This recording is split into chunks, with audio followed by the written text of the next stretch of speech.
our special Peace Resource Center Friday night peace venue at the Church of the Brethren. Wars rage as the world burns. The ecological impact of war and militarism in San Diego. Presented in conjunction primarily with the Interfaith Coalition for Earth Justice and Veterans for Peace of San Diego. Together with co-sponsors, Activist San Diego, Clean Earth for Kids, the Climate Reality Project, Code Pink, and Pax Christi. I'm Michael Brackney, PRC Board President. This event is part of the ongoing Church of the Brethren series of Friday night peace venues that happen every Friday night right here in the gathering place of the church, as this sanctuary is now called. And the Peace Resource Center takes responsibility for programming the one of these Friday night peace venues on the third Friday of every month. So this one tonight is in addition to the regular one we put on last Friday. We have two logistical matters to cover. One, that the church provides coffee and popcorn in the kitchen, and two, that the entrances to the bathrooms are located on the outside of this building.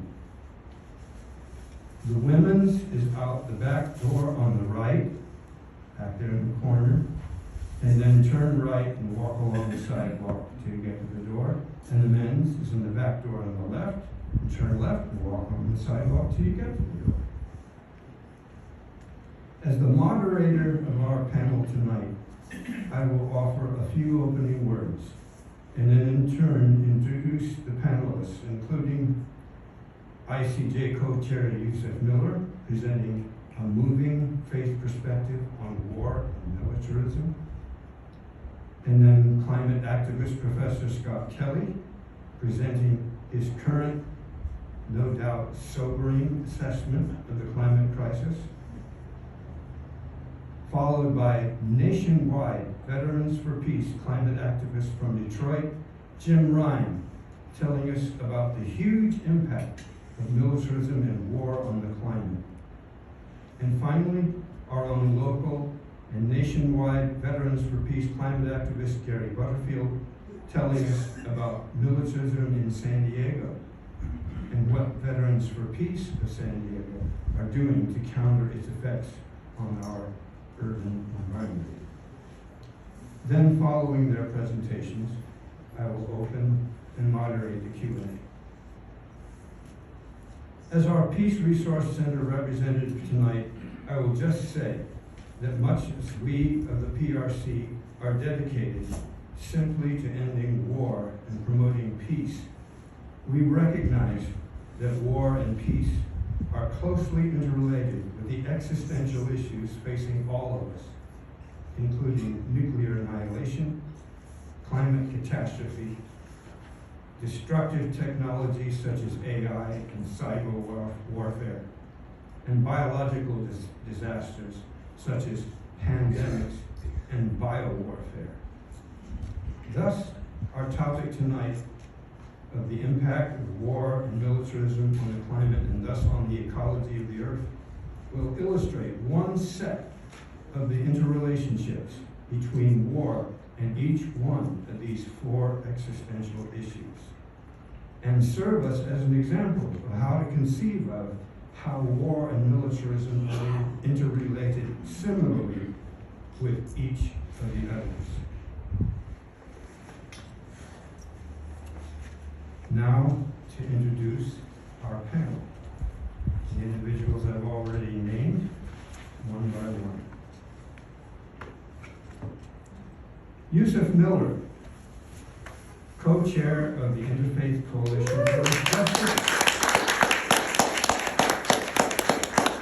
equity advisor for Clean Earth for Kids, and executive director of Activist San Diego. Yusef, also well known to us as Super Down Brown, man about town, will present a moving faith perspective on war and militarism. Yusef. floor is yours. Let's welcome Yusef.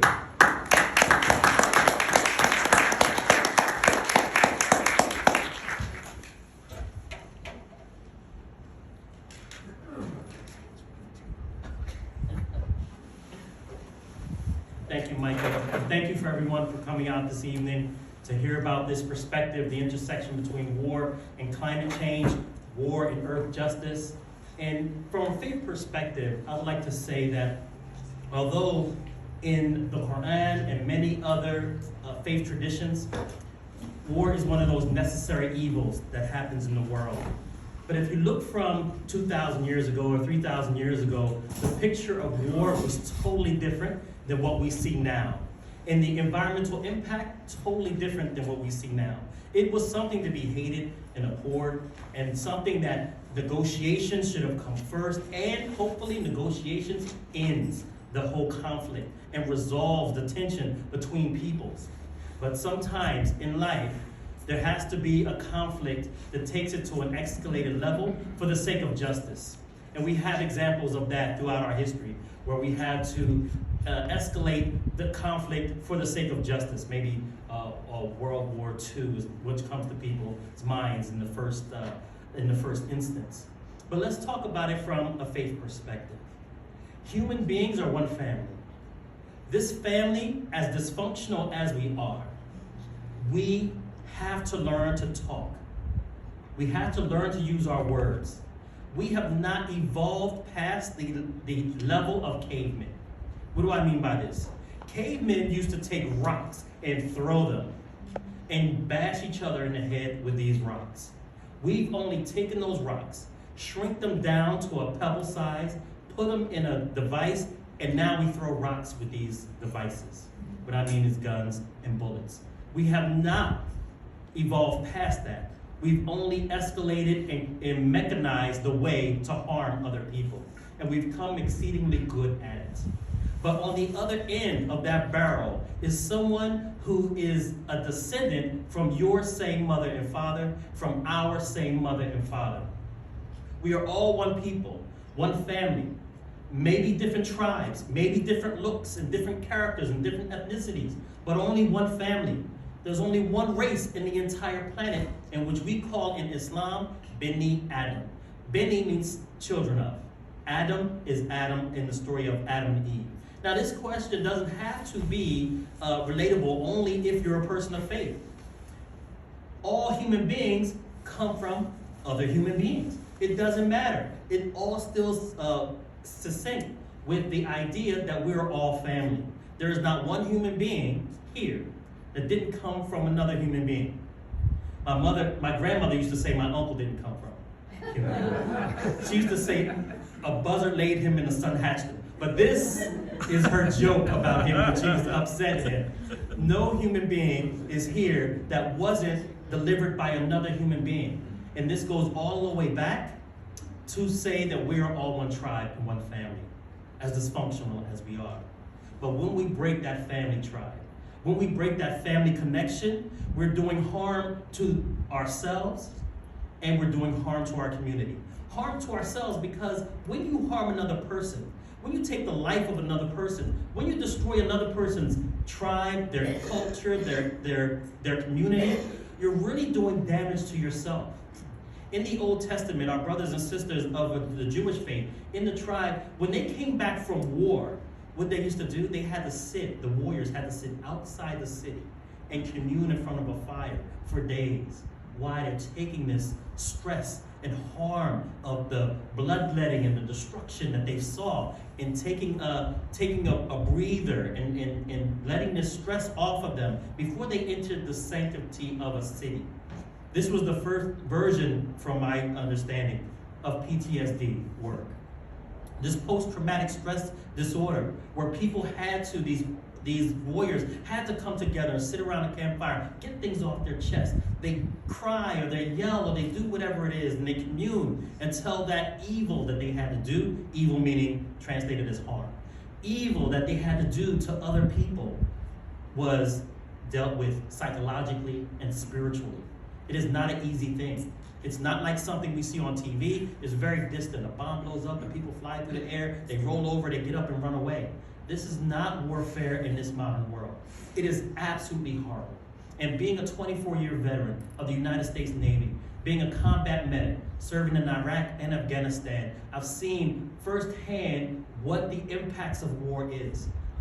Orphans, the whole nation is an orphanage of unaccompanied minors who are looking for food. This devastation of the community is something that we cannot avoid when we have this kind of warfare. Every warfare on the planet leaves orphans. And who are these orphans? Who do they become? They become a bitter, frightened, vengeful kind of people if we're not careful.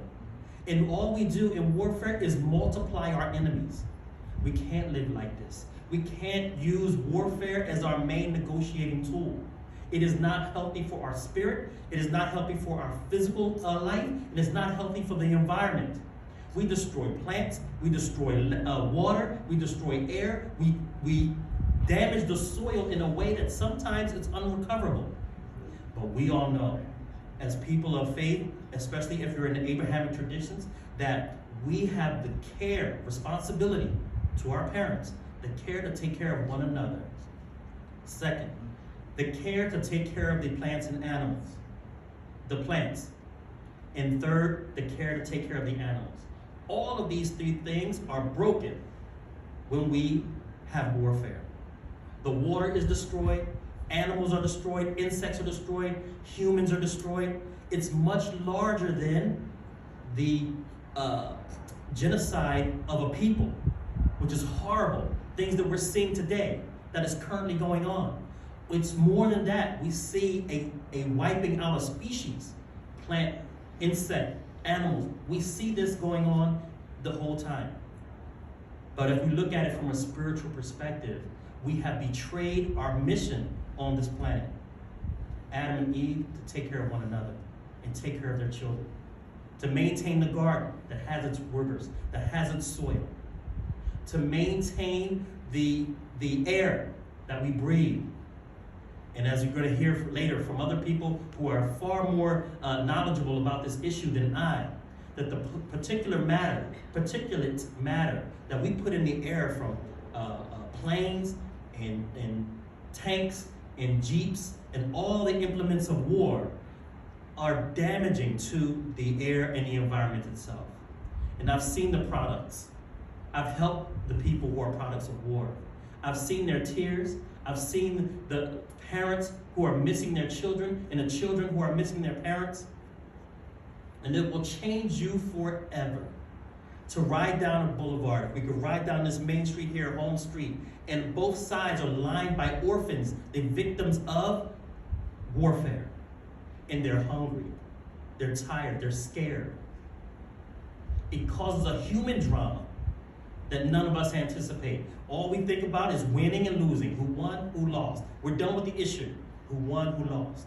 But actually there's two losers in war, and they're all civilian. So when we look at this issue, we have to look at it as an issue of the heart, an issue of the environment, and an issue of our conscience. Will we use this implement of war to settle our differences and not think of the impact to the planet and to each other, to our family? I'll leave you with this story. The orphans that are left along this long road when I was in Iraq, all of these orphans, they're hungry. They're very hungry. And when they see you coming down in the Jeep, they try to get close to the Jeep because they know knowing it from the compassion that we had, we try to send them food, throw food out the window. This is just from compassion. What happened?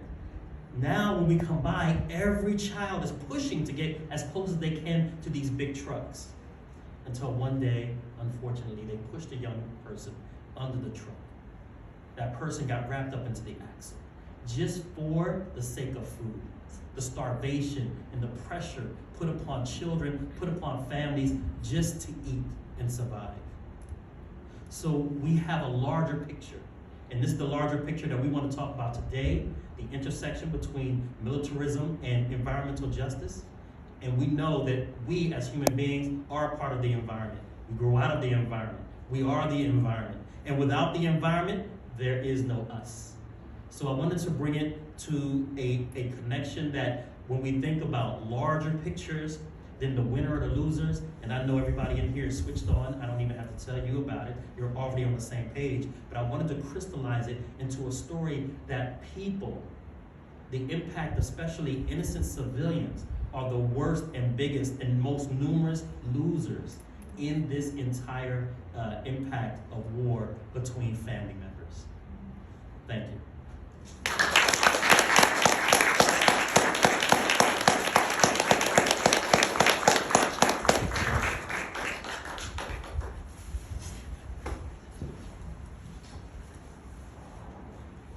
Thanks much, Yusef, for that inspiring message. Our next speaker is Scott Kelly, Professor of Biology at San Diego State University, PhD in Ecology and Evolutionary Biology, expert in environmental microbiology, and a passionate advocate for addressing the climate crisis and the other primary existential threats I mentioned before that are facing us, including nuclear annihilation, artificial intelligence run amok, that's a specialty of his, and biological disasters. Scott, also well known to us as Machine Gun Don't Get Him Started Kelly, will give us his current take on the climate crisis. Please welcome Scott Kelly.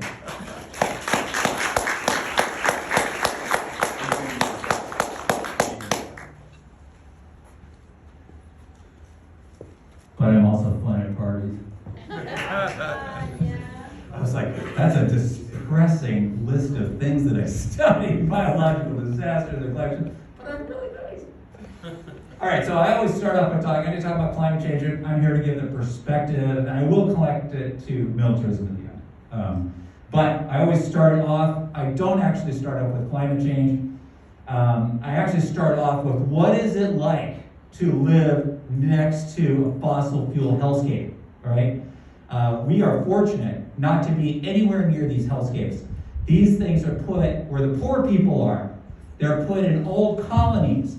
They're put in indigenous land, and they destroy the land, the earth, the air, the water, the animals, and the way of life, and pretty much poison everybody there, and we don't have to hear about it. Isn't that great? So I'm going to give a picture of some slides. I hope you can see them. There's a little bit of too much light. This is all from Nigeria, right, from this coast of Nigeria. This was a paradise, right? That's all oil, right? Everything there is oil. Dead crabs. It used to be they could fish, they could hunt, they could live, they had villages. Now they have oil. That was a stream completely covered with oil. That river there, totally polluted. Nothing there. Over on the right side, burning carcasses. They have to distill the oil by hand just to make a living. And do you know what the average life expectancy of a person there is? It's 40 years of age. That is insane. No one cares about it. Next slide, please. This is what it used to look like. This is actually another part of Nigeria. It's a paradise, an absolute paradise. Next slide. This is what happened, right? This is regular. This is Shell in the Niger Delta. 20 million gallons of oil spilled every year. Hellscape of air, land, and water. They've all been contaminated. The corruption is rampant. Right? They can get away with it because they just pay money because the people are poor. In 2012, just for an idea, 16,000 babies died in the first month of life because they were poisoned. It's unbelievable. You know, you don't have to believe in climate. Everyone's like, climate change is very abstract. If you lived there, you'd be fighting it too, right? You'd be fighting it too. Next slide. South America, it's all over the world. I can't even talk. I could have a whole lecture on just hellscapes. I'm just going to give you a couple. The magnitude is extreme. In Ecuador, Chevron had done 18 billion US gallons of crude oil in Ecuador. Olympic swimming pool-sized pools, pits of oil where pollution was flowing out. They just left it. There was a $9 billion judgment. They never paid a dime of it. They never paid a dime, and they put the lawyer in jail. Yeah, free Donziger, that's right. Cancers of the stomach, liver, throat, reportedly more common in this region. Next slide. That's not a lake that you swim in. That's oil. Some Chevron person got on 60 Minutes, and they asked her about this. And she said, well, it's just oil. Oil is healthy. See, I have oil in my skin. You can't believe the depths of depravity that these people are. It's depraved for money, for prestige, for career. Next slide, please. This is what it does look like in parts of Alberta. Absolutely beautiful, stunning, fish, game. These were the indigenous people lived for thousands and thousands and thousands of years, right? Now let's look at it. That's what it looks like. This is a scar on the earth so big. These are the Alberta tar sands. It's so big you can see it with the naked eye from space. It is massive. They have a mine, just one mine, that produces 250,000 gallons of polluted water every single day. Every single day. Next slide. This is what it's like to live there. Up at the top left, that's the smoky haze from all the dead trees as they burn up all the oil. That's what it's like. This was before COVID. You had to wear a mask just to walk around. On the bottom left, do you see the break there? On the right side is where the nice green is, right? That's where the plants and the animals and the things that live. On the left side is the oil that's right below it. They take bulldozers the size of houses back and forth, ripping up the oil for the dirtiest oil ever made. And on the right side, this is the consequence. That kid has had more heart internal operations than he has years, right? They are poisoning all the fish in the water, and the people there get cancer, the native people, anyone who lives there.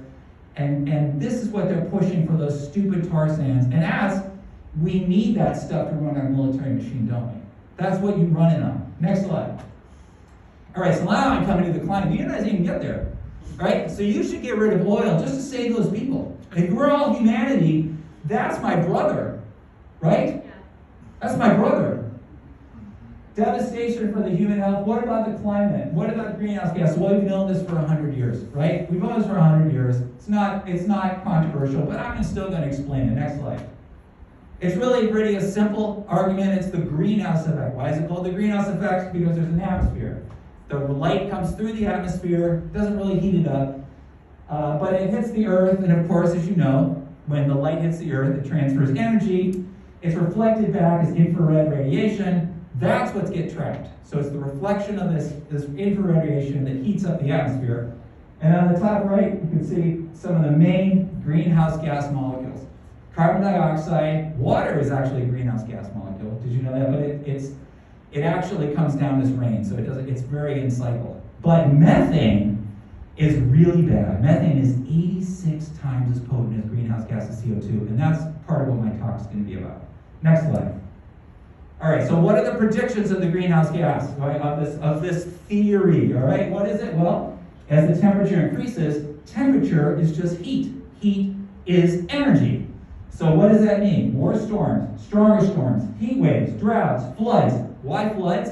Why are we getting these massive downpours that people can't expect and they wash people away in Texas, Vermont, or wherever? It's because the warmer atmosphere holds more water. That's it. It's very simple. It's just physics, right? So what has happened? What's our proof? Next slide. Well, the storms are getting bigger. They have over on the left there, those are the old hurricanes. Over on the right, those are the new hurricanes.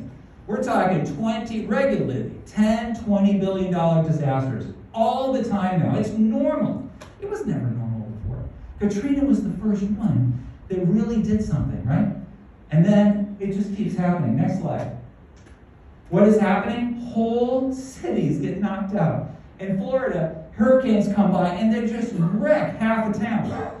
This didn't happen when I was a kid. I mean, yeah, we had some hurricanes, but this is all the time. It's also getting the temperature really hot. And you know what? Animals and plants have a thermal limit. I'm a biologist. We have a thermal limit. The temperature can only go so high till our proteins literally denature and we fall down and die of heart attacks. This is the same with all animals. We are getting to the thermal limits of coral reefs for sure. And in one time, Florida hit hot tub temperatures in their ocean. Hot tub, 101 degrees. This is not sustainable. All the coral reefs, they're just going away. Next slide. And the fires, you probably smell the smoke. My mother-in-law is now suffering from smoke from northern Canada. This did not happen when I was a kid. Canada's cold. Canada's where the snow is. That's where the bears and the polar bears. Not anymore. That list up there is that red line. You can barely see it. All the other lines are lower. That's the number of fires in the last few years. It's going off the charts. Fires all over Canada, all over the place. Smoke, burning everything from drought and from heat. It's all over the place. Down in the bottom left, this is one summer in Europe. All those dots there are fires. Greece is like on fire, the Parthenon. Here's a hint. If you have to, and this happened in California, we've had 10 of the biggest fires we've ever had in history in the last 10 years.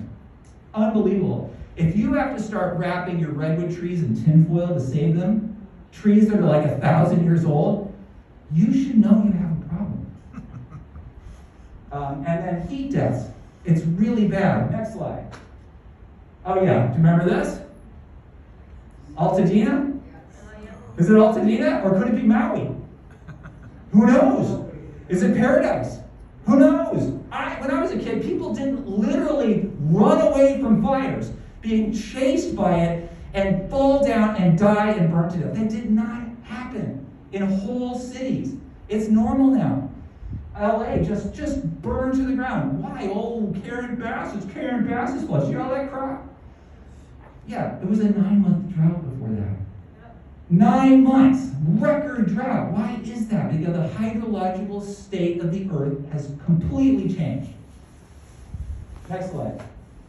We're getting to a temperature, where you can't stand outside and live. In certain places of the earth, it's getting so hot that you can't stand outside for too long. In India and Pakistan, it is the limit of human survival. In the Middle East, the limit of human survival. It could be 10,000, 100,000 deaths one day. There's so many people there, it's really bad.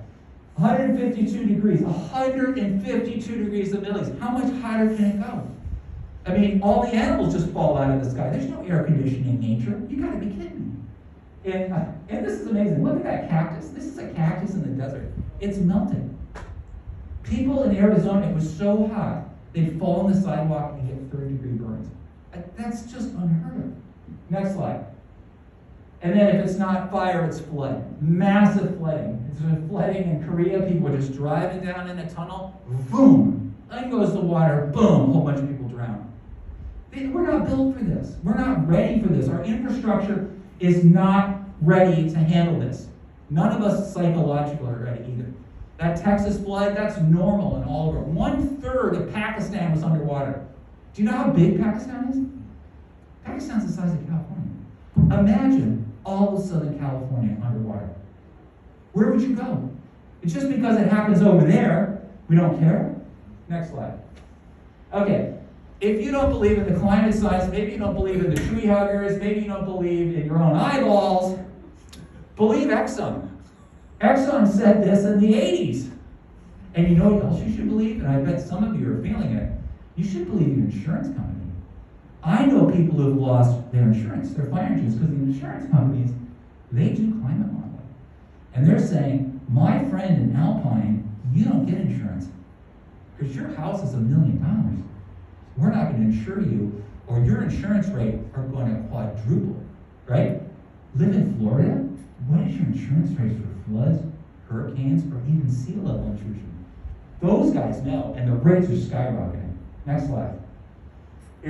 Since the 70s. Sorry, I said 80s. They know since the 70s.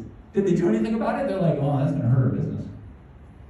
Let's bury it. No, let's do something better. BP was like, let's blame you for it, right? You need to change your habits. Go recycle. Go ride a bicycle. take back, whatever it is. It's just about ride an electric car. Yeah, that's it. That's going to solve it. No. One company will do more from one leak than I will do in my entire lifetime. Easy. Next slide. And, property insurance. Wild-prone fire, they're just going to drop your insurance. Or they're going to triple it. Or the state's going to cover it and the taxpayers are going to cover it. That's what's happening. Next slide. Okay.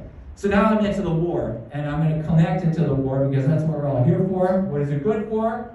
Well, I say it's, absolutely nothing. No, you're wrong. You're wrong. It's good for something. It's good for selling fossil fuels. That's what it's good for. I love that song, by the way. It's great. But yeah, the U.S. military uses more fuel. We'll hear about that. The military makes damn sure we have the oil, right? That's what part of our wars are for, a lot of our wars. But here's another thing. War can be used as a geopolitical marketing tool. Oh, isn't that nice? Next slide. So I'm going to talk about Sempra, who is our overlord for SDG&E. They're a fracked gas methane company that sells liquefied natural gas around the world. If you haven't heard of them, that's the way they like it. They have a building downtown right next to the ballpark, and they own SDG&E. So we were forced to build their infrastructure. We paid billions of our dollars to build their infrastructure so they could sell their fracked methane gas around the world. We were forced to do that. Next slide.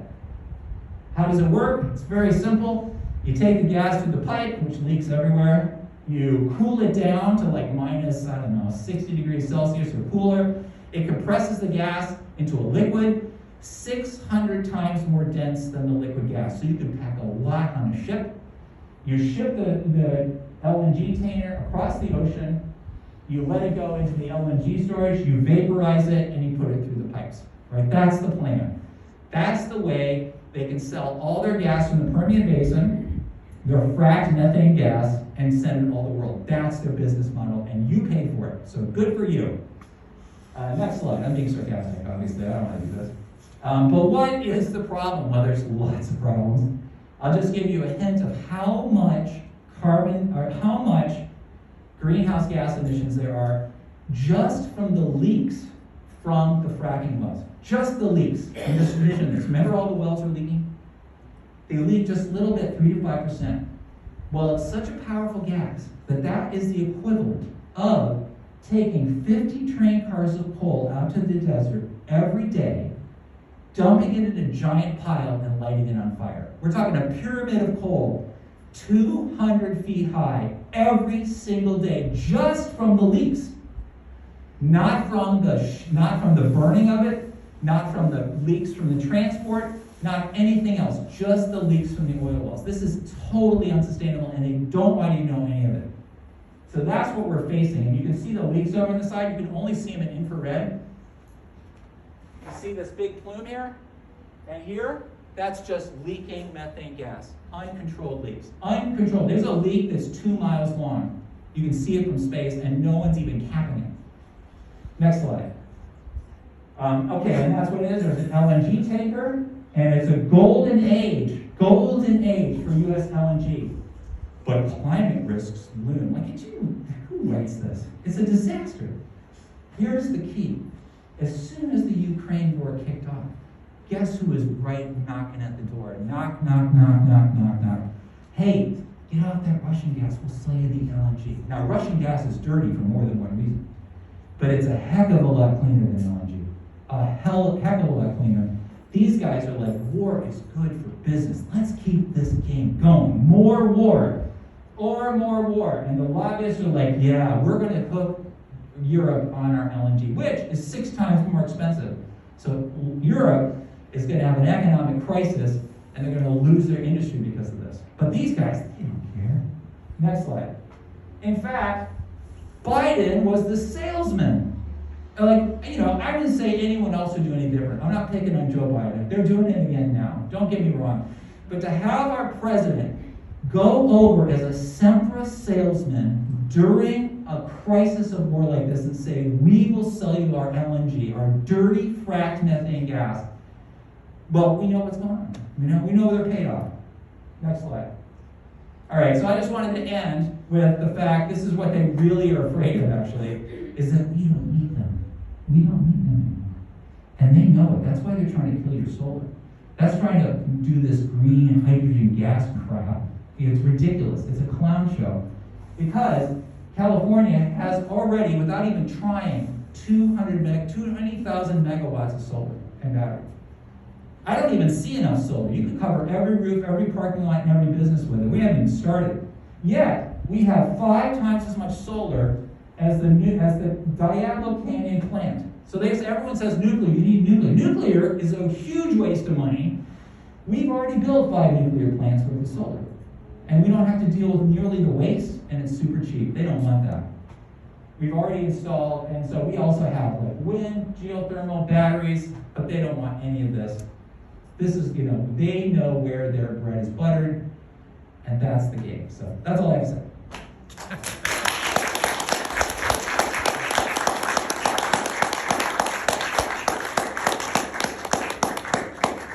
But it's directly what he said. There's a program on, I can't remember which program it is, on KPBS. They interviewed the scientists at Exxon that were tasked with finding out if climate change was real. And they interviewed them on this program on Exxon. It's all about climate change. They interviewed the actual scientists that told the Exxon superiors that climate change was real, and we were fueling it. Exxon was fueling it. Looks like the prospects for our discussion after this are good. Yeah. If anybody We're all wants, waiting. if anybody wants Can we that, go on now? Yeah. well, if anybody wants that reference, come see me. All right. Our next speaker is Jim Ryan. Vietnam era vet, Detroit chapter member of Veterans for Peace, retired research geologist and adjunct professor at Wayne State University, expert on the intersection of climate change and the U.S. petroleum industry, steering committee member of the Veterans for Peace Climate Crisis and Militarism Project, and the driving force behind the Veterans for Peace Wake Up to the Climate Crisis and No Mas tour. Jim, also known to us simply as the Force is with you, will tell us about the huge impact of militarism on the climate. Please welcome Jim Ryan.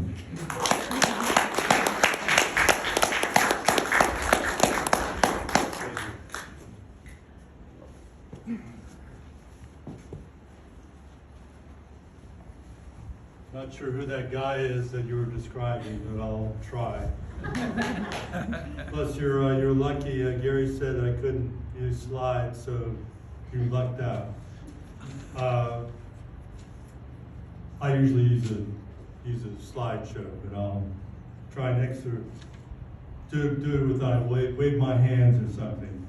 Well, one thing just to tell you that I'm a geologist.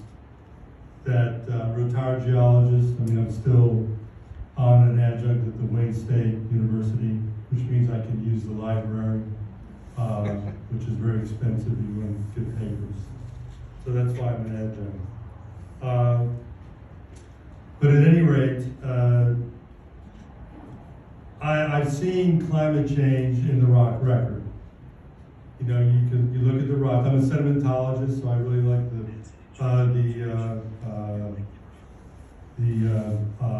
picture that was up here earlier of the dunes or the sand waves and things like that, because that's what I like to study. So I worked in mud. I was a mudologist 10 years before it was cool. That's why I didn't get rich, I suppose. And I'm partly doing this because I'm doing penance for the small amount of time that I spent in the oil patch. So what I'm trying to say is you can see a drastic climate change, an abrupt change in the rocks. And also when I did my dissertation, the bottom of the unit that I was looking at, I was worked in downstream of the mouth of the Amazon. That's why it was so muddy. Sea level was 75 feet lower at the bottom of the unit that I looked at. So, I believe in climate change. I can see it. So it's very obvious. But also in the rocks. But one thing, and it wasn't necessarily in my particular study, but in the more ancient rocks, the dominant species on the time before the drastic climate change is not usually the dominant species after that climate change. And guess who the dominant species is now? I'm not worried about polar bears. I've had friends that really didn't like polar bears because they did work up on the North Slope. So I'm not, and I like penguins and stuff, and polar bears are cute, but I wouldn't want to be near one. So I'm more worried about my grandson and other children, even young adults, that when they're my age, what kind of world they're going to be living in. Okay, so let's get to the military aspects. So there is a group, we started doing this with Veterans for Peace, what was it, about 3 years ago? It seems like it goes by so fast, 4 years ago. And there are other groups that have been doing this longer, but they get paid for it, and we don't. Like the Conflict and the Environmental Observatory in the UK. And they've come up with studies, and they've actually, so if you add up like the global military, if you put them as a country, they would rank fourth in emissions. So that's global, not just the United States. So all the countries. So that would be slightly ahead of Russia, even though Russia's probably catching up because they're really increasing their military expenditures and their emissions. But it would be China, the United States, India, and then global military. Now why is that? Well, we spend, it's fourth. But the United States, as many people have said, is the largest institutional emitter. So, and if it ranked as a country, just alone it would be like, these are old numbers. One, because it was pointed out the military does not report their emissions. They did once, and they haven't done it since then. They're certainly not going to do it with the present secretary and the present president. But at any rate, they would have ranked like 57th. But so it's not just the military, it is the complex behind it.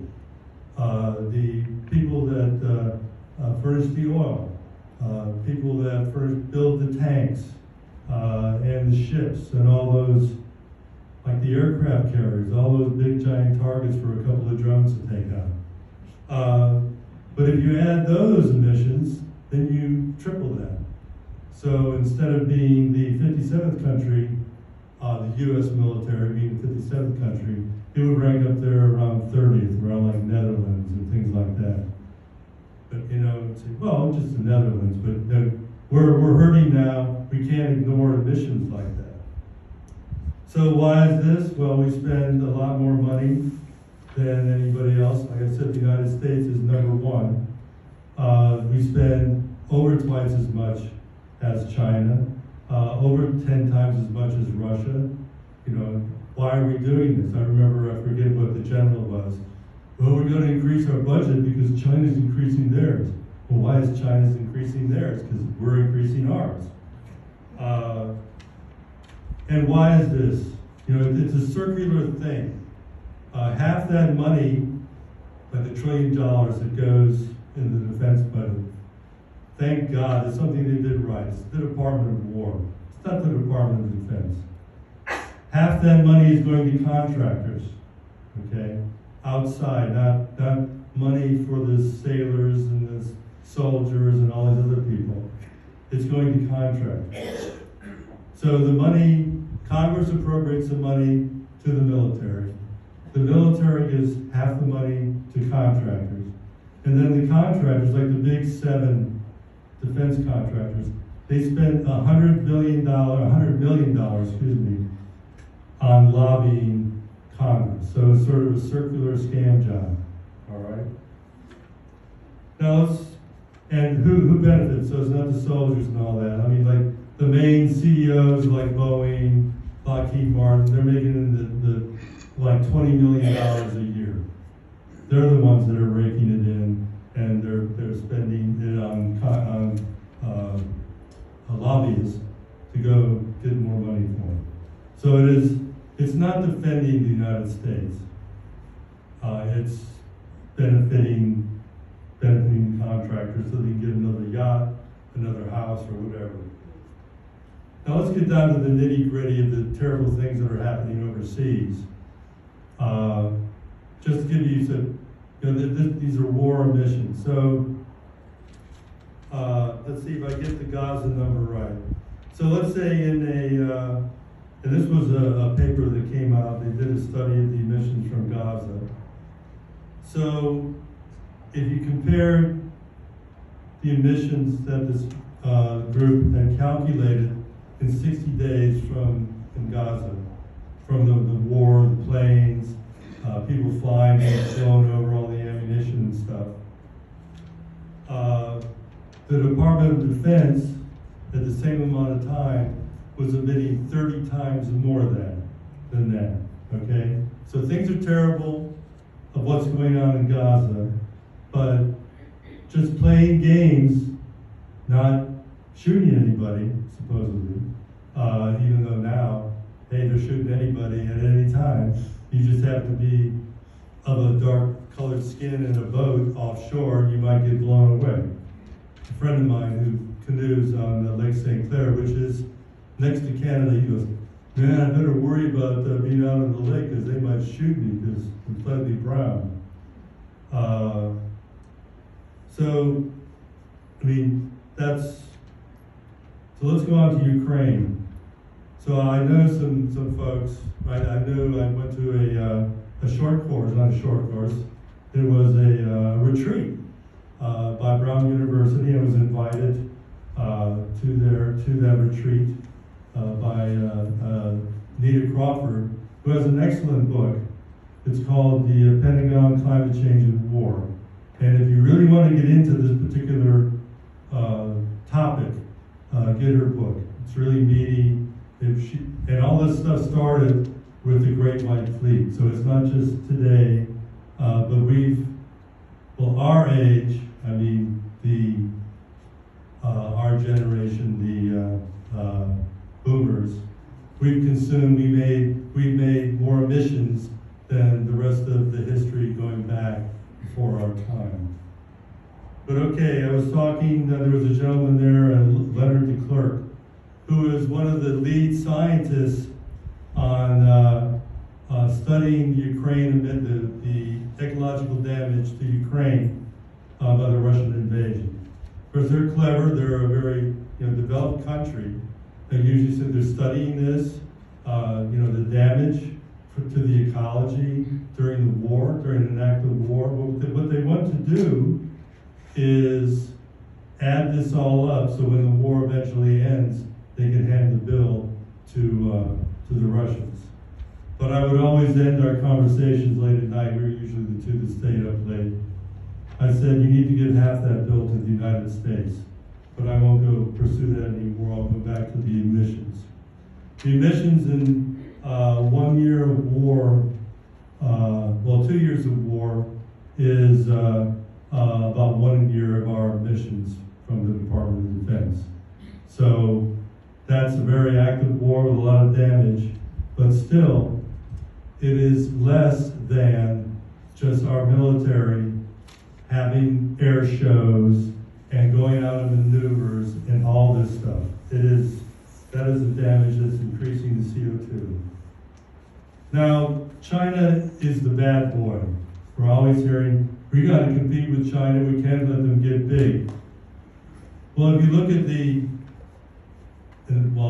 I can't really quote Donald Trump, and I don't want to, but looking at what China does, they spend 3 times more on renewables, like solar panels and windmills and all windmills and stuff that Donald doesn't like, than they do on their military. And guess what the ratio is for the United States? It's just the opposite. We spend 3 times more on our military than we do on renewables, and hopefully that will stay during the reign of the orange one, but I doubt if it's going to go up. And I want to close with something, and I really highly recommend this book. It's called The Climate Book by Greta Thunberg, and if you haven't read it, I would highly recommend it. It's a series of 100 essays by various persons like Bill McKibben and folks like that. In fact, and then each section, each topic is led, it has sort of a prologue by Greta. And I was reading this book at that place. I was at this retreat, and it was up in the Adirondacks. And you could hear the loons in the background, you know, at night. It was just so quiet. And I'm reading her words, and it was such a contrast. It almost blew my mind. It was so calm, and her words were just so loud and so adamant about what the problems that we're in. It just was really incredible. Now, Greta is finally come to see what's going on. She's starting to realize militarism is a problem. But there wasn't any essays in that book that were devoted to militarism, even though military missions make up about 4%. So there should have been at least 4 essays in there. But there was one gentleman in there, Amitav Ghosh. I might be killing that pronunciation. But he had a couple of paragraphs in there I thought were very important. And one of the things he said was, nationalism and militarism is probably the major reason why we haven't addressed climate change in a sufficient manner. So I'll end with that. Thank you.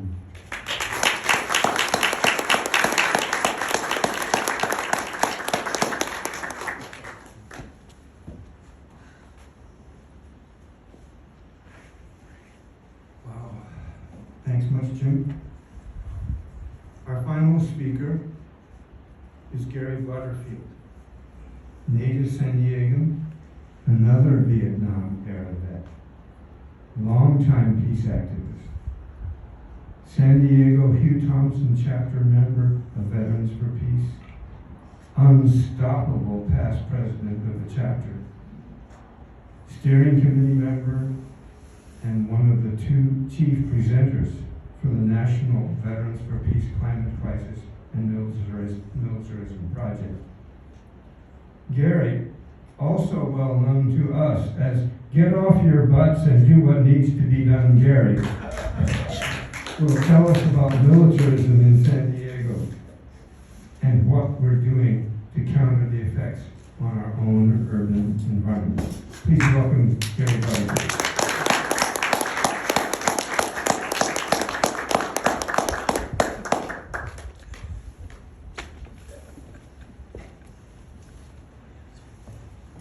So let's all get off our butts and stand up. Yeah. Let's go. Shake it out. Come on. We've been sitting for an hour. Okay, we've heard some doom and gloom. I guess war is bad and so is climate change. Sit back down. I was drafted in 1967 into the United States Army through a series of fortunate or unfortunate events. I became a conscientious objector and decided that it wasn't right to kill people for some reason. And the Army didn't think it was right, that it was a moral stand that I took, because they only documented that you were a CO if it was religiously based. Nonetheless, I got out and raised a family, and we have a grandson now that really takes my breath away and my heart when I think about what the future is and what we're leaving to them. And as I became more active in San Diego with Veterans for Peace, there seemed always to be something that we could protest in San Diego. And in looking at San Diego, we call this city the belly of the beast. And we call it that rightfully so because San Diego has the highest concentration of active duty military troops anywhere in the world, in our county. Think about it, with the Navy, the fleet we have here, the Marines up in Pendleton. And it also means we have a reservoir of military retirees within our city. So we have a high concentration of military-based people. And as I looked at what we protested in San Diego over the years, there always seemed to be a war or an excursion somewhere, and it seemed to be never ending. And then I became a member of San Diego 350, climate activist organization. And I always kind of scratched my head and thought, why aren't they talking about the military's contribution to the climate crisis? Yep. I mean, think about it. They're asking us as private citizens to take a stand and do something and recycle. Let's all recycle. Like Scott said, we could do all of these different actions and it's a drop in the bucket to what the fossil fuel companies could do.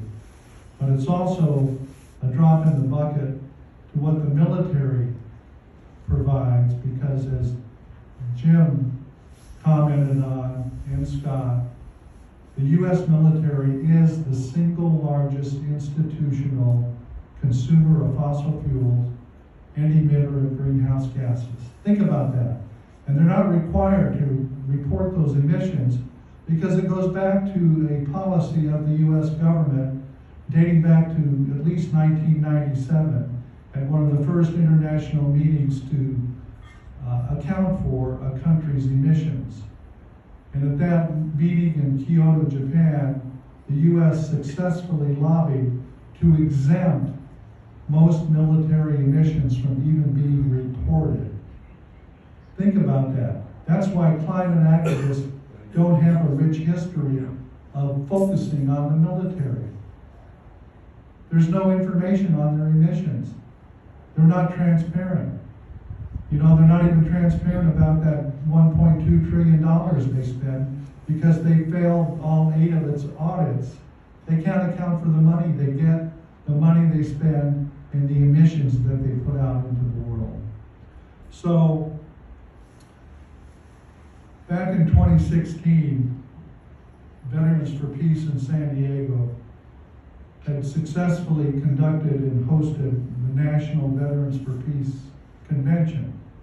And we all were pretty happy and proud of what we did. And we said, well, what can we do to really have an impact? I mean, how do you get your hands around protesting the military?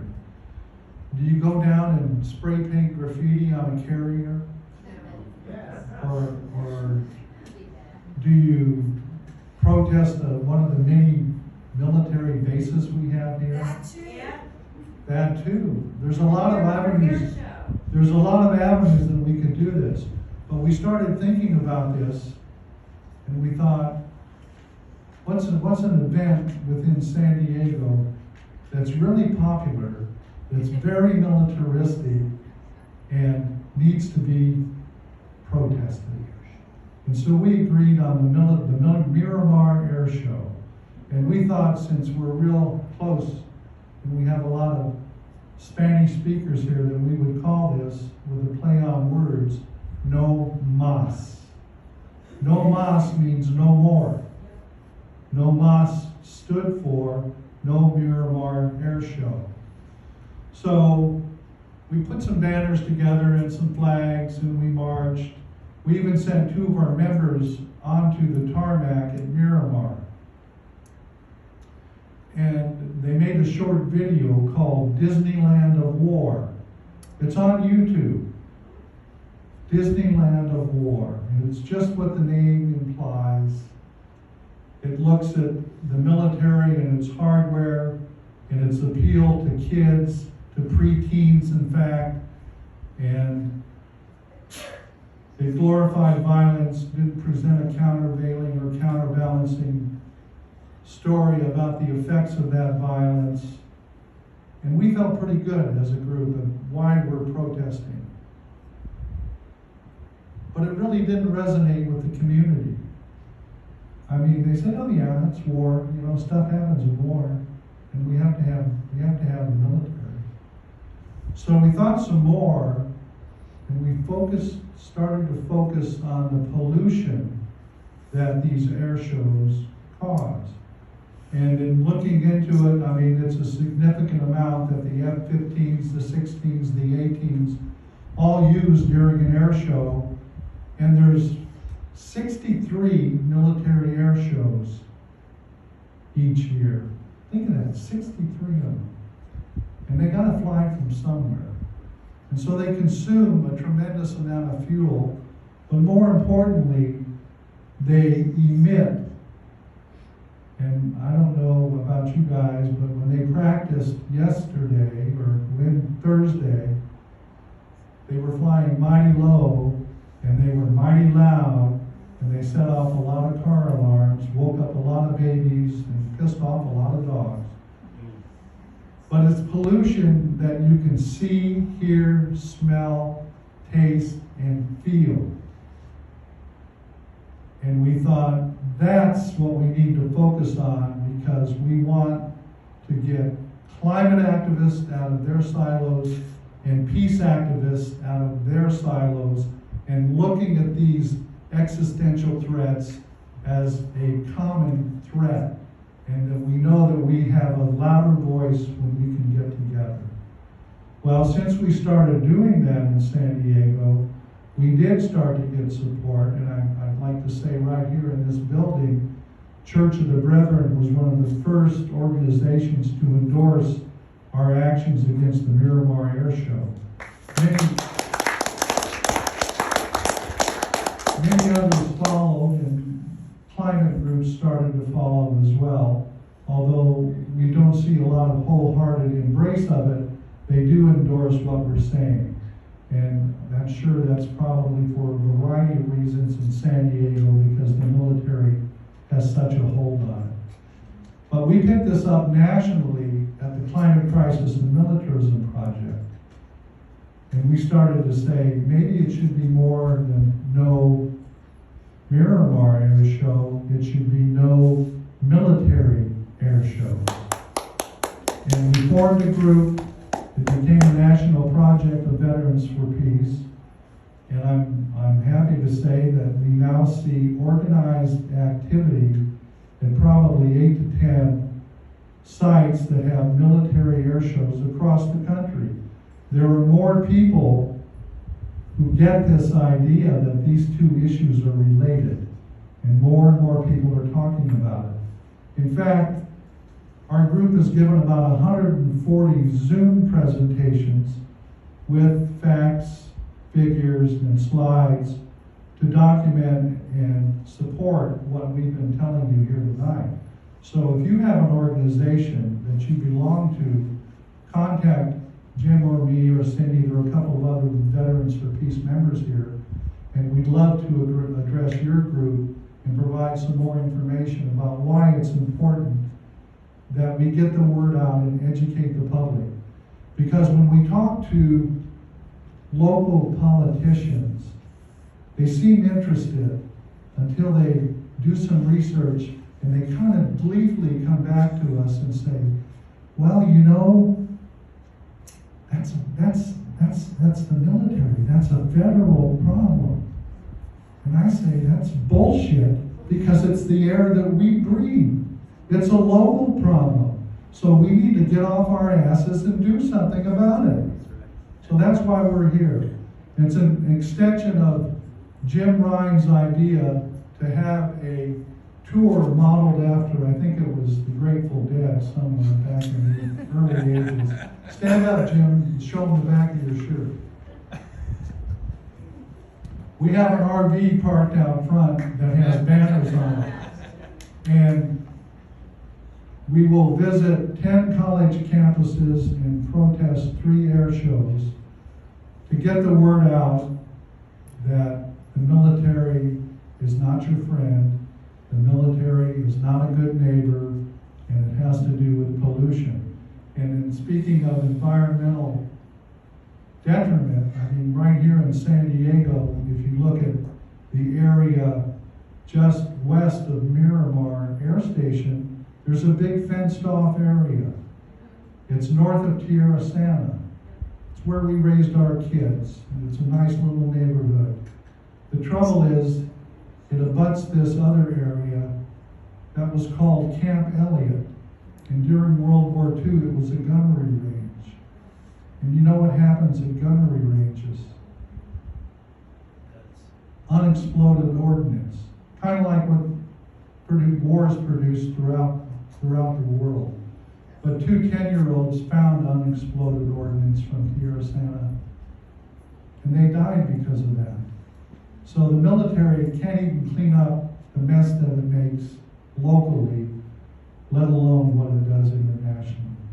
But going back to the No Mas tour, we have a special edition of a newspaper called Peace and Planet News. It's free for the taking over here. It has a whole section, I think it's 24 pages, written by experts and well-versed people looking at militarism and climate change. So I thank you for your attention, your attendance, and hopefully your future actions to help us get the word out. Thank you.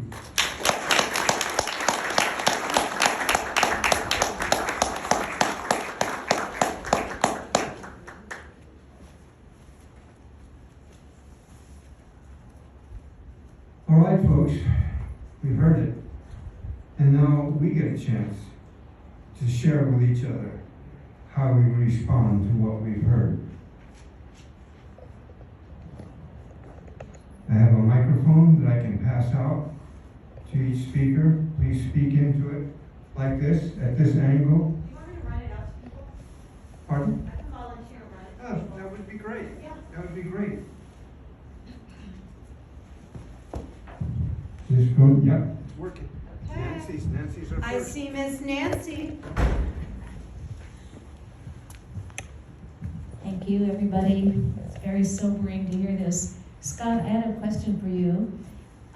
Some time ago, I heard a scientist, well, I asked a scientist, how many parts per million of greenhouse gases before we can't breathe the air?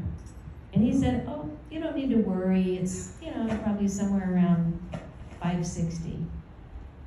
And my question is that accurate? Because in the fewer than 10 years since 350 said that was optimal, we are now at 450, and it looks like accelerating.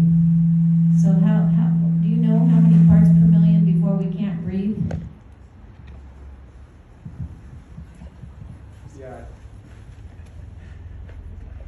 I think I need the thing. No.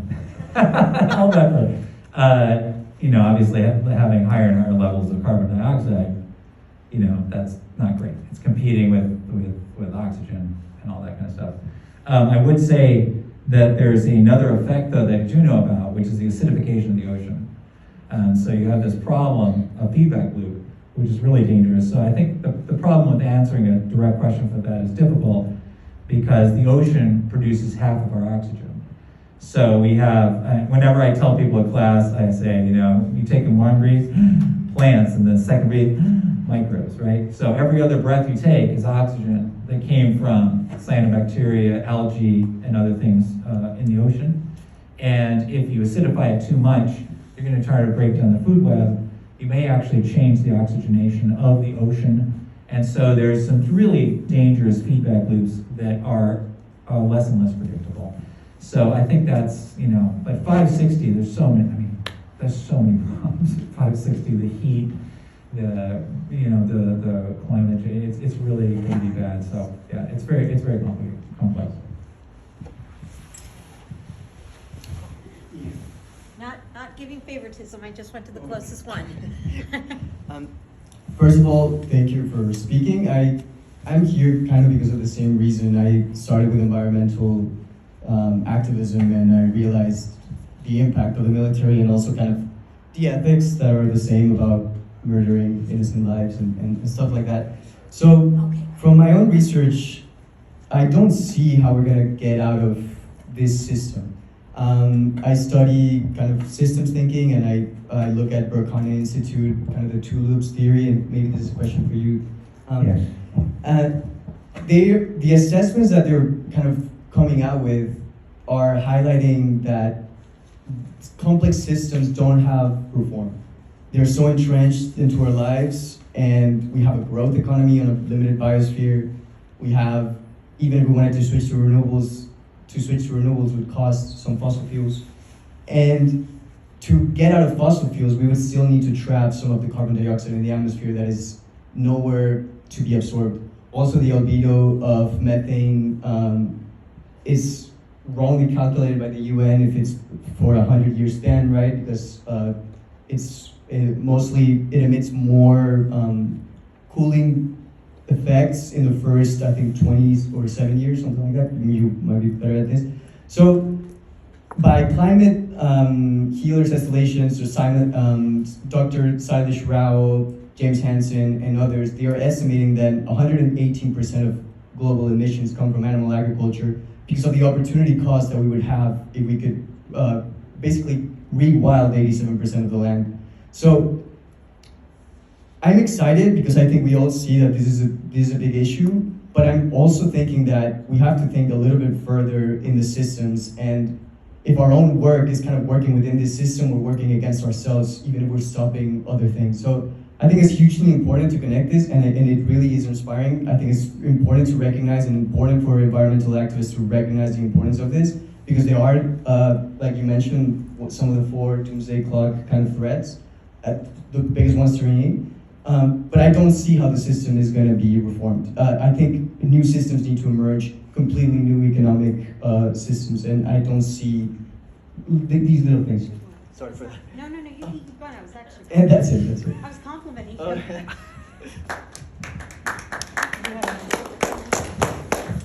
No. Yeah, I mean, I think that's fundamental. I do think that the current trajectory is appalling. And we're, in many cases, in our country, we're going in the opposite direction that we need to go. I don't have a lot of encouraging words. I don't think the system can stay as it has been. I'll give you an example. People really think a lot about sea level and all this, but plants have a heat tolerance. Plants have a drought tolerance. Like, if your beer prices start to triple, if your food prices sky, people get really upset. So there are positions where things could change. And the other thing I would say is we have changed the biosphere in a good way. There have been cases where the entire Northeast was reforested. That had a huge impact on the climate. They can actually measure, if you reforest all the forest back, that you stop cutting down the trees, the earth cooled. So it actually did happen. It just has to be really, really serious. And we have to get serious about it sooner rather than later. And some places outside of our little bubble are actually doing that. So that's what I have to say. Any of our other speakers have a comment to make on this? Okay. Yes.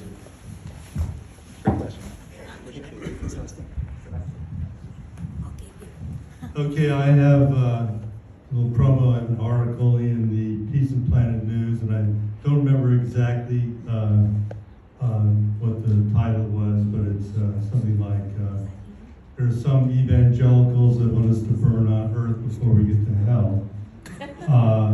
Because, and another thing, well, the premise of that is that there are a lot of leaders like the Voigt, who wrote the 2025, one of the main authors, and like Hegstep, and a lot of the leadership within the government now are evangelical. They're in Kufi, the Christians United for Israel, and whatever it is. And these things are sort of tied. Over 60% of evangelicals believe in the rapture. So why worry about climate change if you're going to get raptured up to heaven? And then tied in with Israel, the rapture can't happen until Israel, or the Jewish nations take over whatever the whole of Israel. So these two things are together. That's a premise. That's not just my idea. I quote a lot from Naomi Klein, and also some of the literature the religious scholars have written about the rapture. The other thing is, another book which I liked, I found it at this retreat I was at, was I Want a Better Catastrophe. And it was sort of a light, it got a range of opinions from doomers to people with hope. And that's another one I would recommend reading. But while I was at, I probably the main thing I'll get out of this is I can call my grandson on my deathbed and said, I tried. I did the most I could. Another thing I mentioned, this Leonard de Klerk, another thing I would part with him at night was, we're the evil empire. If we don't do something about climate change, the rest of the world has no hope. And I'm not going to go anywhere. My mission is to try and change this country, so I'm not going to go escape somewhere. And right now, as a geologist and as a veteran, I'm going to devote my remaining time to working on those issues that are linked together. So I'll lead with that. Either of our other speakers want to comment? Next question is from Ian. Okay, thank you. I have a question for Yusef, although I imagine some of the other speakers might have thoughts on this. There's a thought that's kind of popular on both the center left and the right in the US political sphere about technology. That technology can be this way that we're going to overcome crises like material shortage or energy problems or pollution or things like that. What do you or Professor Kelly or Jim or any of y'all think about this idea that technology can be this thing that if we invest more money, more time into it, it can save us from this crisis, and so we don't even need to necessarily think of these things as crises, so long as we continue to put our hope in technology, I suppose. Yeah, well, when we were dealing with San Onofre, and the question is, how long does it take, for the spent fuel to go down and denature and be safe again? It's a forever issue. So we don't have the time for technology to catch up to some pollutants and some policies. Plastics, for example, are forever issues. So we don't have the technology, we don't have the time to wait for what if in technology.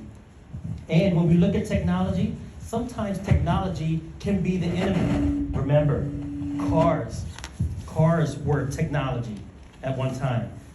Boats and planes and all that was technology. And the fallout from that technology puts us where we are now.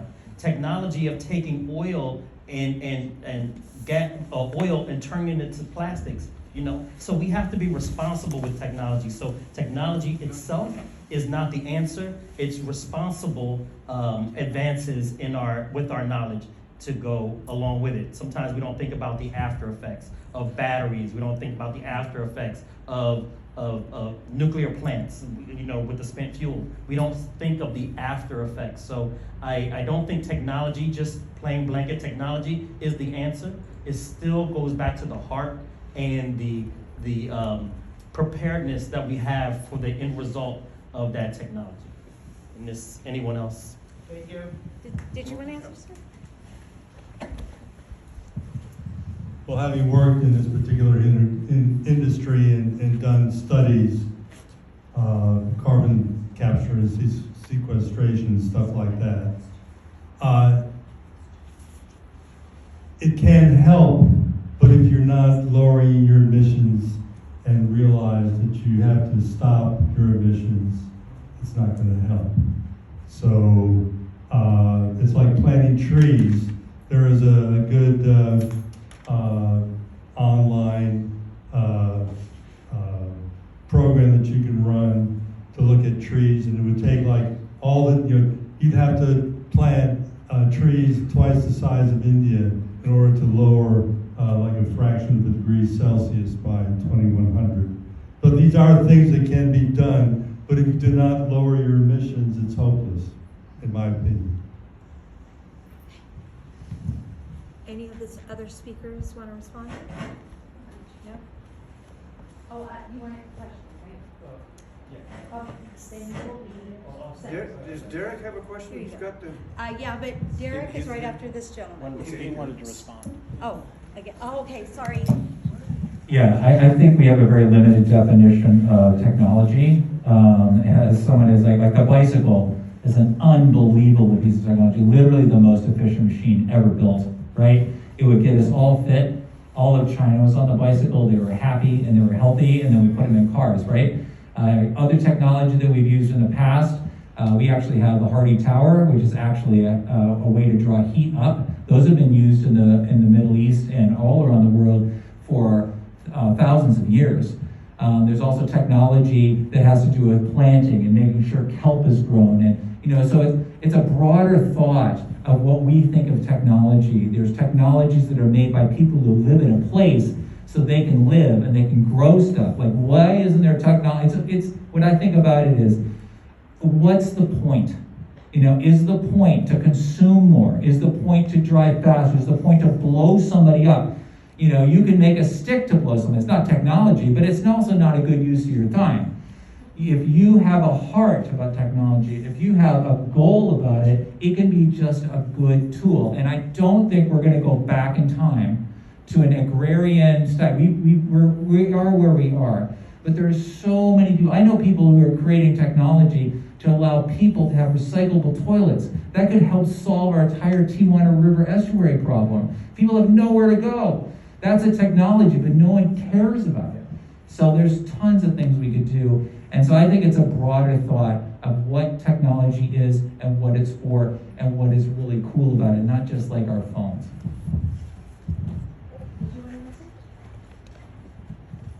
I'd just like to say, like the Cassidys always say, we're in an all-hands-on-deck situation. And technology is one component, and we can't put all of our eggs in one basket. We've got to reduce our carbon footprint. We've got to get off fossil fuels, and we've got to take advantage of anything that's presented to us. All hands on deck. And what did you do once you knew? Next question. I'm going to take this from the other end. I came here interested in the perspective on the military and climate change. And one of the questions that, well, first of all, also let me say, we got 34 solar panels, we have 2 electric cars, and we have all double pane windows. Every time I have a conversation with our grandkids, I always want them to get involved in fighting climate change. That's where I'm coming from. Now, my question is, should we stop Russia from invading Ukraine? Should we stop Russia from crossing international borders and killing people because Putin wants to reestablish the Soviet Union and falsely say that Ukraine is run by World War II, Hitler, Nazis, is run by Nazis.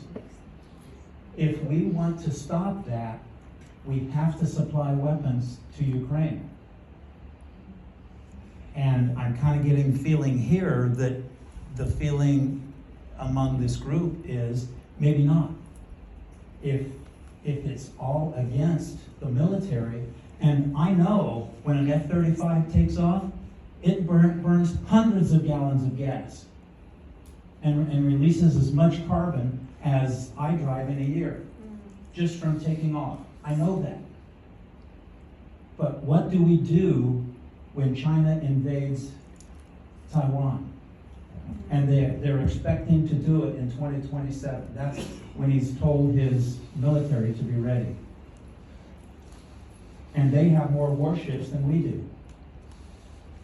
So I know that's so that's how I want to come at it from that end. So Russ, do you And what do we do? have a question you'd like to pose to our speakers? Yeah, that's what he just said. How do we handle that? Did you want to respond too?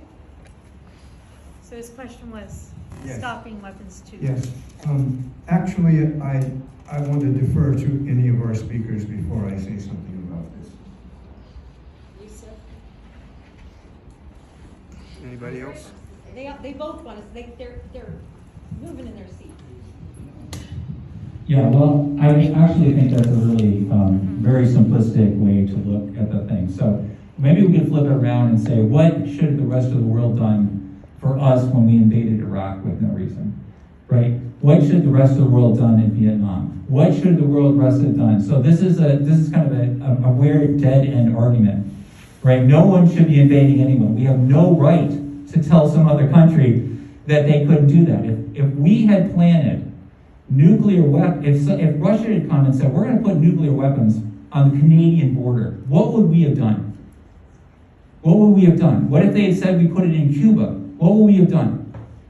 Right? So we have to think about not only ourselves and what the Ukrainians saying, but we have to say what the other side is thinking as well. Because Putin told us for 30 years, don't put nuclear weapons all around, or we have surrounded Russia from end to end with NATO bases. We've done that. They told us not to do it. They told us over and over again. We've been goading and goading and goading and goading and goading them. This is the case. Now, hold on a second. There was an 8-year civil war where there were people in Ukraine who were attacking the Russians in Donbass, and they fled.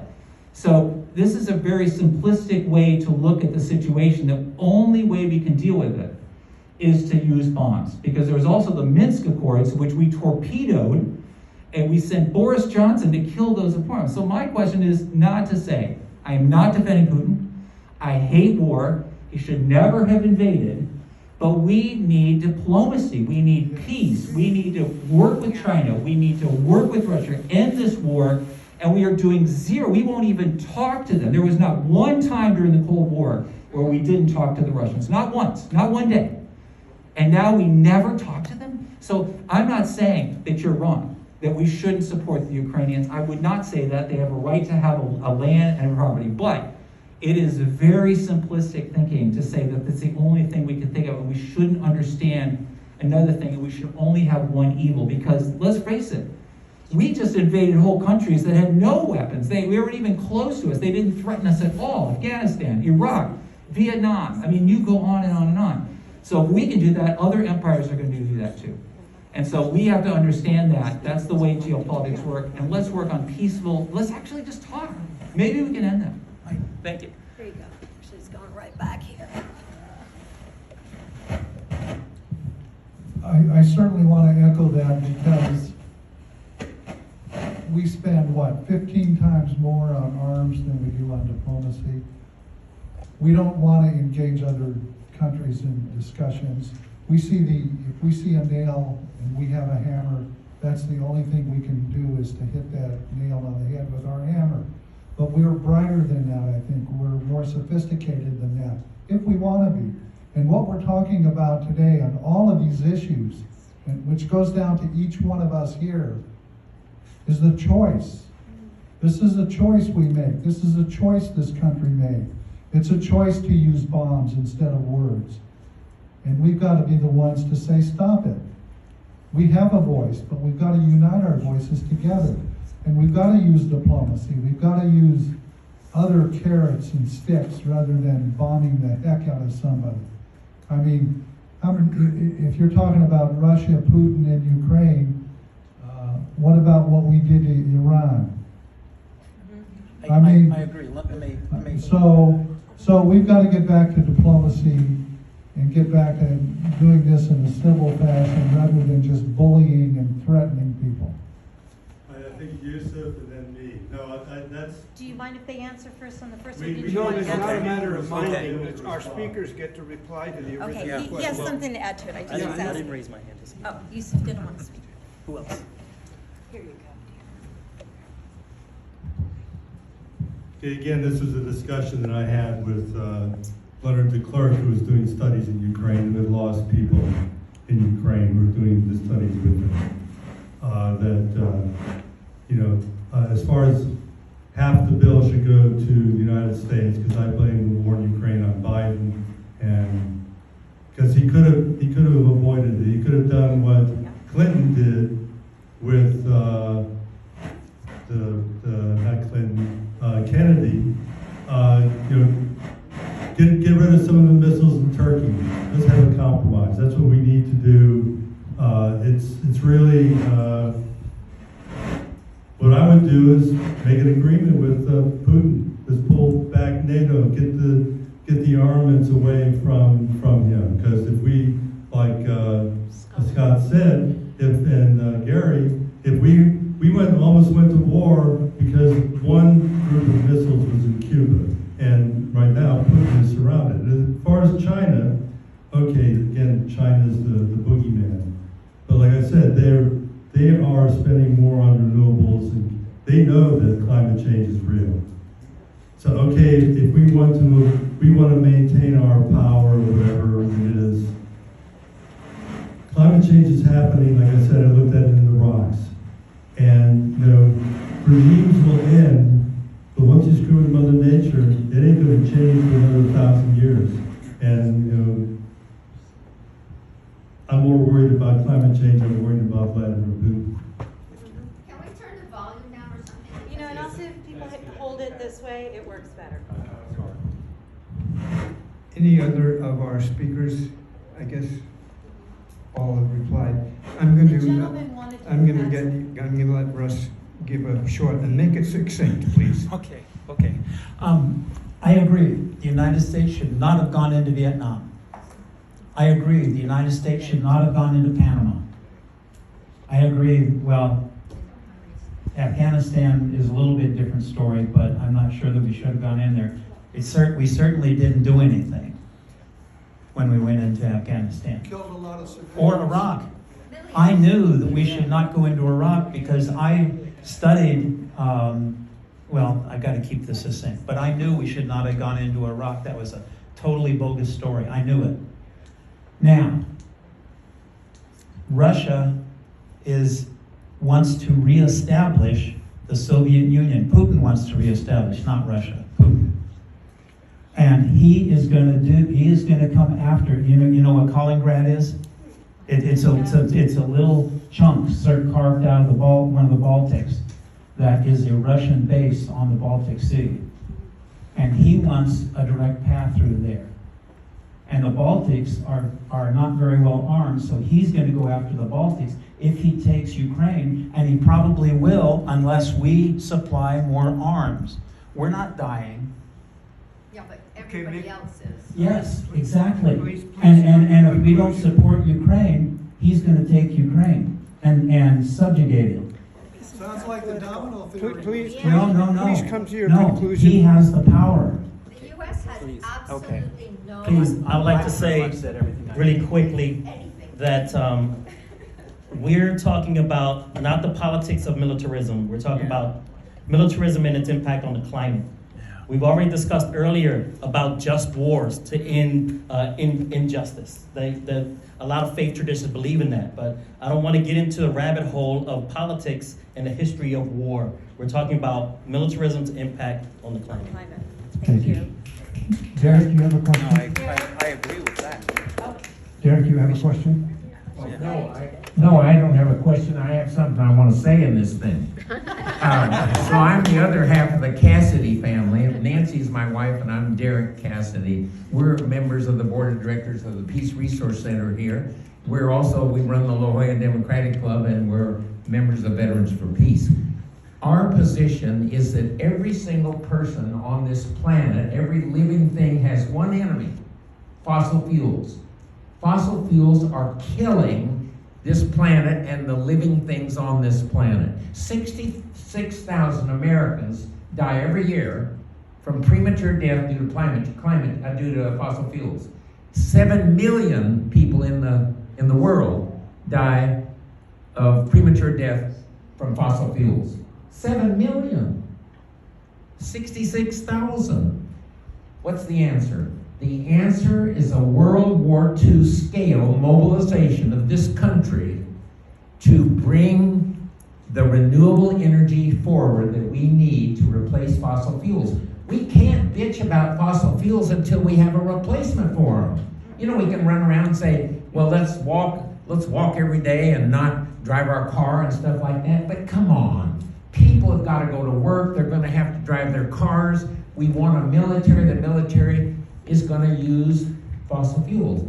I support the No Moss program against the air show out here. I go out on the bridge every year at the right time and protest with the banners hanging over the freeway bridge. I'm for that. I'm for making a fuss about the air show. It is terrible, and we now, Gary tells us we have 80 air shows in the country. Actually, one of the reasons I go out on the bridge every year to protest No Mas is because of Gary's wife's chocolate chip cookies. They are killer, and I'm a confirmed lover of chocolate chip cookies. But at Stanford, my alma mater, where Mark Jacobson has computer modeled and planned the conversion of America and 149 other countries to renewable energy, Stanford is off the grid. They make all their heating and cooling and power renewably.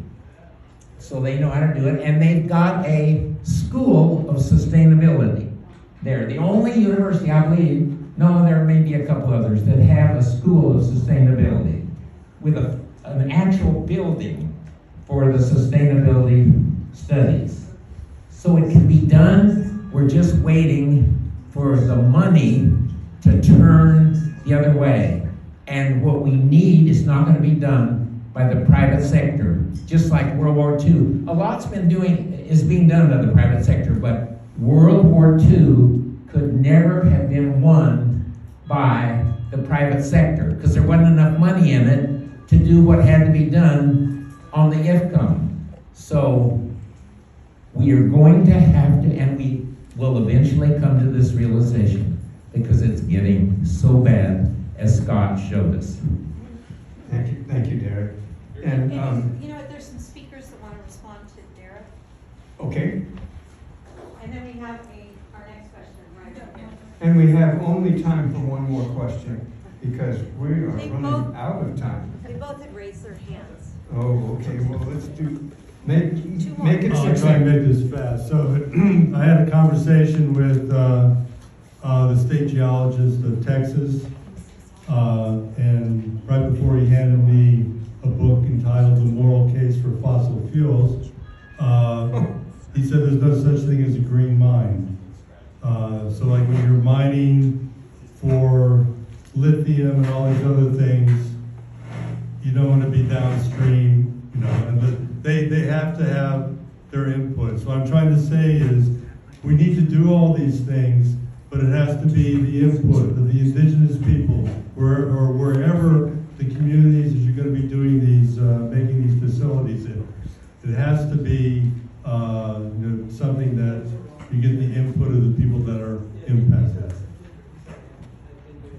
Thank you, Jim. Ilko, who has a question now? This gentleman? Right over here.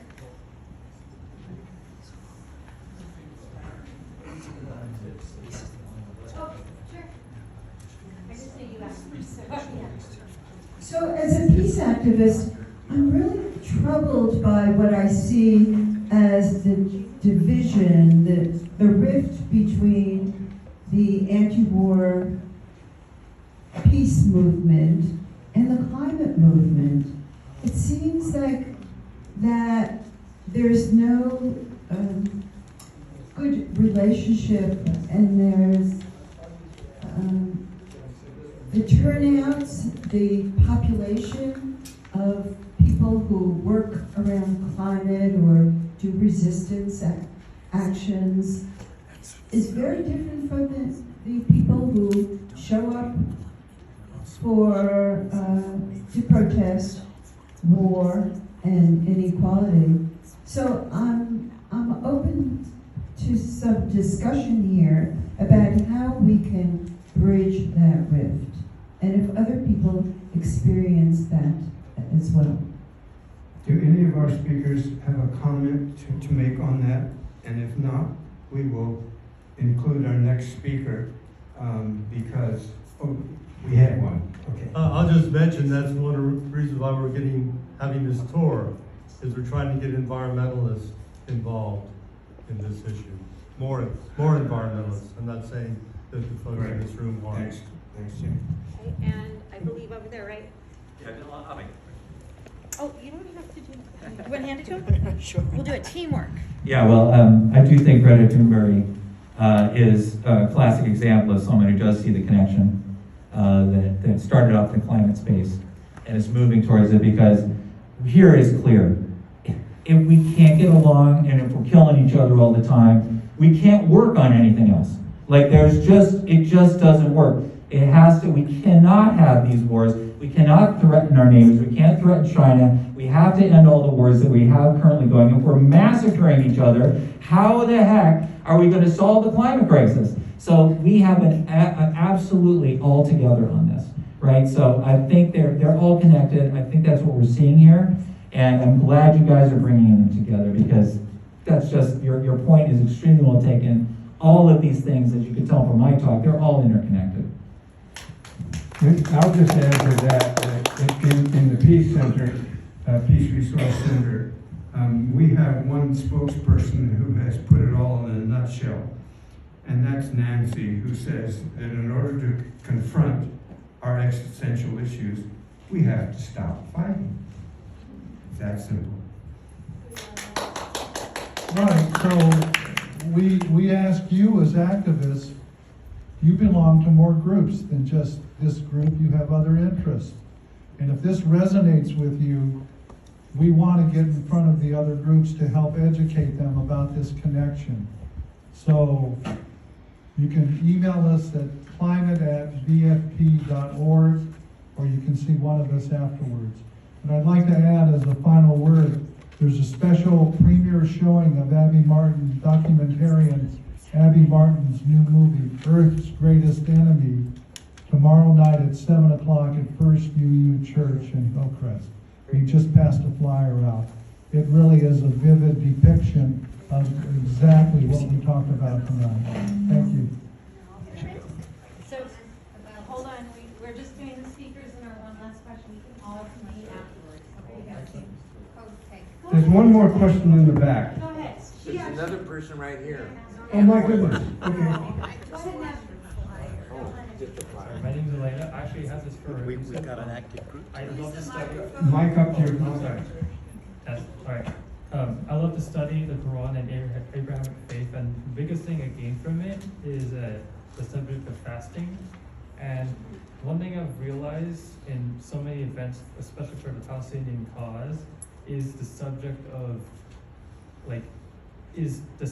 our military, our engagement in this war, in these wars and atrocities, is it, I wouldn't say it's manufactured consent, because it seems like the majority of people, are against this. The majority of civilians across different nations, especially in the Middle East, are highly against these wars and this environmental catastrophe. But looking at the crisis in the Middle East right now, caused mainly because of our engagement, specifically, oh, I'm so sorry. Was it pronounced the Ummah? The greater population of Muslim faith. And you got all these people within the Middle East, Egypt, Libya, Lebanon. These people want to do stuff. Most Americans want to do stuff, but where does our, how do we have the faith and the internal power to engage with it without jumping to violence? Because a lot of people are resorting, kind of like all these shooters in America, are resorting to violence to engage with these problems. Like the United Healthcare shooter, he had a personal issue with our system and took it through adventurism and military or direct violence, which did not help anyone at all. Or does our faith, our internal and core community guide us? Well, thank you for the question. And first, I would like to say that as you started with the war in Palestine and Israel, is itself not a war of religion. It's a war of, on one side, maybe a war of religion, on the other side, geopolitics. So we have to understand that both sides are talking about two different things. And if you can't talk about the same thing, you can't come together. So we're saying diplomacy is one of those mitigators of war. But when we talk about the rest of the world in this issue, it's we don't have to jump straight to war. There's a thing called righteous indignation. Righteous indignation means all of us stand together for the right of Palestinians to live and not be massacred to death, or especially collective punishment. And this goes for Palestine, this goes for wars in Africa, this goes for wars all over the planet, where we need to stand as a human group to say that the greatest victims of all of these wars are the civilians, the non-combatants, and this humanitarian stand to say stop and desist, like our brother Scott was saying, stop and desist these wars, stop them all, and get back into diplomacy. So that's from a religious perspective of the war in Palestine.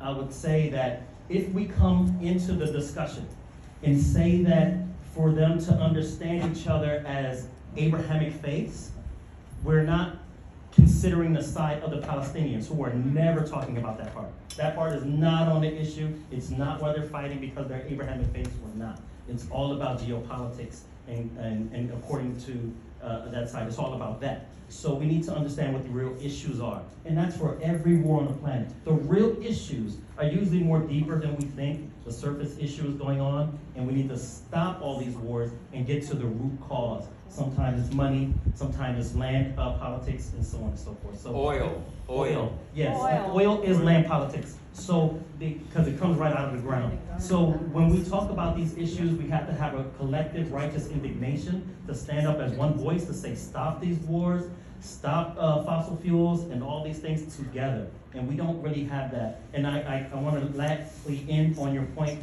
that the average person around the globe is against the collective murder of the Palestinians. Yep. But we need to engage our legislators to say that our leaders need to speak in one voice as well to say to stop any genocidals around the world. And then lastly, this is an announcement I have to make, sorry, really quick, that we have interfaith vigils for earth justice. And what we do is we witness for earth justice and earth-friendly policies, and we wear black. We meet every first Monday of the month down at the U.S. District Court Building, 385 West Broadway. And we stand in a silent vigil for the earth against the pollutions, and we don't march, we don't scream, we don't yell, and we stand in a silent vigil for earth justice. Okay, we have time for Next one is October 6th. October 6th, next one. And I'll be there. We have the time for one person who has been holding her arm in the air forever. And I'm asking her to step away from that podium in the back, because I think that's where the feedback came from. Thank you. In answer, this is very different from what the prior. This is very different from what the prior gentleman was talking about. But what I would like to address is the question that the lady across the way asked, which is, or it was a comment, perhaps. Why don't the environmentalists join up with us? Why don't they seem to care? Was what my understanding of what your question was. Is that correct? Pretty much. I'm paraphrasing sloppily. But my question to you is, what have you done to try and bring them together to us? That's a whole new thing. Do you want to answer that? No. Would you want to say something? Well, that's one of the reasons why we're having this tour. We're going out and trying to make that connection. So we contacted 350 and other organizations, going to universities, talking to them in climate classes, and having a little van that has these posters on it and passing out the word. That's how we're trying to make the connection. Not just giving talks on Zoom. That's why we're doing this, because obviously that wasn't working. We elected a group of climate deniers, and that's why we're doing this. We also have another speaker. I would echo that. We have been doing this for 4 years, And we are finally seeing more and more climate activists get better informed and better educated. But it's still in the grassroots area as far as we see it, and we want your help. We need your help. You don't have to do much. You have to find us an opportunity to help educate environmentalists about the military and how much it pollutes and adds to the problem. So I challenge you to do that. I have a recommendation. That'll be another day. Here you go. I just wanted to say that Yusef is the class act in this regards. I see Yusef at everything. I see Yusef bringing people together, the faith community, this group. You've been at all the environmental stuff, there's civil rights and justice. You're an incredible example of how to literally bring groups together. And every time we see you at these events, we're mentally connecting these other people. And I know people really do care about multiple issues. I do think sometimes we're tired, and this consumerist culture and capitalism and just our lives keep us busy. Sometimes we have to focus. But I do wanted to thank you for everything you've done in this area. Here, here. And you know, I wanted to just say, actually, Veterans for Peace are bringing environmentalists together with anti-war. So just to say they're not, it's not happening. Even in our schools, we're having it. And that's amazing. So we just need to bring our young people Remember, together. the person who made that comment originally is from San Francisco, and she was talking about what she experienced. Oh, San Francisco, yeah. Okay, we are actually a little over our time. I see one hand left. I don't want to ignore. Isabel's been raising her hand. Oh, I'm on my way. I just shout. Okay, shout. I just want to say that Code Pink is doing this. Code Pink has been an anti-war organization for many decades, and they have a program called War Is Not Wing. And as far as I can tell, they are reaching out in that regard, and it would be interesting to Okay, thank you. So they're doing Thank you, Isabel. Now that leaves us at the very end of our evening, and there are some announcements to be made, and I'll make the first one. Mention anybody that has to use the restroom to do that, because they're going to be locked in a few minutes. Okay, restrooms will be locked shortly. If you gotta go, go. Okay, announcement. The PRC, Peace Resource Center, is holding its now semi-annual Super Supper, that's S-O-U-P-E-R, supper, on this Sunday evening, 5 to 7 or 7:30, right here. We're providing delicious soups, salads, and brownies. Judy the Beauties from the Big Kitchen brownies. And then also whatever side dish any of us wants to bring along, veggie or bread or dessert. It's all vegetarian fare at this wonderful meeting, and we'll be singing and having more discussions like this one, in which we share with each other from the heart. That's been the purpose of this evening, and I think we've done well in accomplishing it. Any further announcements, please come forward. Nancy, go. We're gearing up for the biggest public demonstration against the current regime. It's going to be October 18th, so please mark the calendar. It's there. Phil, anybody else you had in mind making an announcement? You got it? Yes. Okay. Oh, here's one.